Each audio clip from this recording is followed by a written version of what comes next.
नमस्कार, आप देख रहे हैं नेक्स्ट 9 न्यूज़ पॉलिटिकल बाइट। मैं हूं आपके साथ आकाश त्रिवेदी। महाकाल कॉरिडोर को लेकर एक बार फिर से बवाल मचा हुआ। जी हां दर्शकों, आपको बता दें, महाकाल कॉरिडोर पर बवाल का कारण है महाकाल कॉरिडोर पर बनी सप्त ऋषियों में से 6 ऋषियों की मूर्तियां जो गिरकर खंडित हो गई थी, उस पर बवाल मचा हुआ।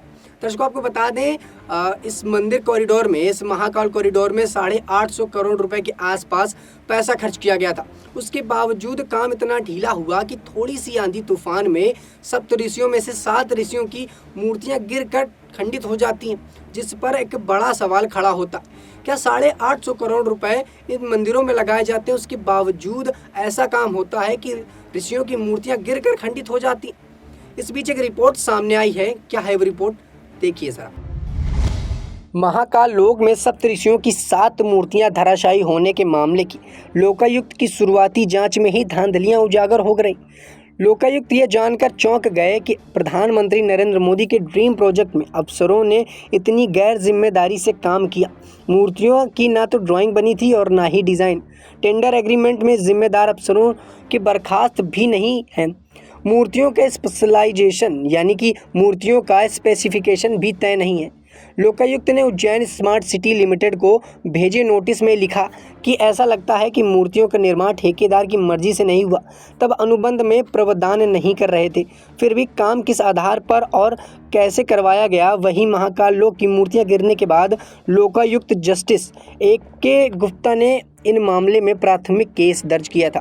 केस नंबर 0037/E 2023-2024 पर जांच करते हुए लोकायुक्त की तकनीकी टीम ने 2 जून को उज्जैन पहुंची थी। लोकायुक्त के चीफ इंजीनियर NS जौहरी के साथ टेक्निकल टीम ने महाकाल लोक की मूर्तियों पर परीक्षण किया था। जांच के दौरान दूसरी मूर्तियों पर भी दरारें आ गई थी। टीम ने अपनी रिपोर्ट्स में इस बात का जिक्र किया कि मूर्तियों का रंग उड़ रहा था। इसके बाद लोकायुक्त ने उज्जैन स्मार्ट सिटी लिमिटेड से इस प्रोजेक्ट की डिटेल प्रोजेक्ट रिपोर्ट, टेंडर दस्तावेज, एग्रीमेंट और भुगतान के पूरे बिल मांगे। साथ ही लोकायुक्त ने सवाल उठाए कि जब स्पेसिफिकेशन ही तय नहीं था तो आपने कैसे तय कर दिया कि कौन सी मूर्ति कितनी बड़ी और किस मटेरियल से बनी है। एग्रीमेंट और रिवेक्ट कार प्रपोजल की स्टडी के बाद लोकायुक्त ने उज्जैन स्मार्ट सिटी के 6 बिंदुओं पर जवाब मांगे। अगली सुनवाई 20 जुलाई तक तय की गई है। साथ ही आपको बता दें, लोकायुक्त ने ये भी सवाल पूछा कि पत्थर की 60 मूर्तियां बननी थी और कंक्रीट की 50 मूर्तियां। फिर फैसला किसने बदला? क्या स्मार्ट सिटी के बोर्ड ऑफ डायरेक्टर की मीटिंग से इसे बदलने का फैसला लिया गया? कंक्रीट की मूर्तियां तो एक भी नहीं बनी।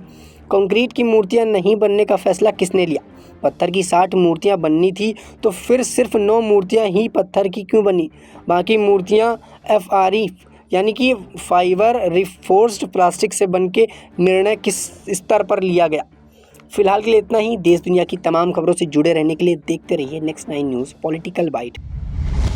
देखा आपने, तो एक बड़ा सवाल खड़ा होता है, क्या इतने पैसे लगने के बावजूद मूर्तियां इतनी कमज़ोर बनाई जाती? वहीं इस रिपोर्ट से एक चीज़ जाहिर होती है कि मंदिरों में जब मूर्तियां बनाई जा रही थी तो उसमें कंकड़ और पत्थर का इस्तेमाल करना था, लेकिन इस प्रकार के काम नहीं किए गए, जिसकी वजह से मूर्तियों का काम कमज़ोर रह गया और थोड़ी सी आंधी तूफान में मूर्तियां गिरकर खंडित हो गई।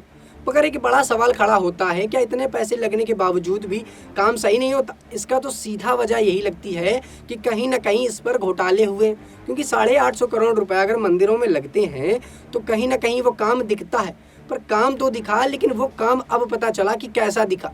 जी हाँ, मूर्तियों के खंडित होने का कारण उस पर काम जो है अच्छे से नहीं किया गया, बस मूर्तियों को शोभाजनक बनाकर उन्हें लगा दिया गया था।